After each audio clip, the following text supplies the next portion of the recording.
Welcome back to Techie Dialogue. Today we're going to learn how to vectorize text in Illustrator in a quick and simple way.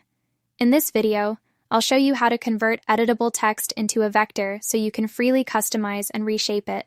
Step 1. Open Adobe Illustrator and select the text tool from the toolbar on the left side to type your text on the canvas.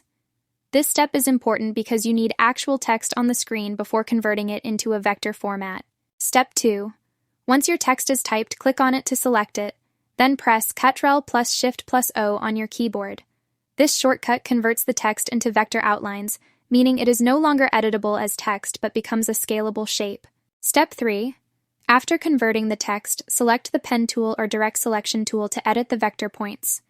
This allows you to drag corners, adjust curves, and customize the shape freely, which is the main benefit of vectorizing text in Illustrator. Thanks for watching Techie Dialogue.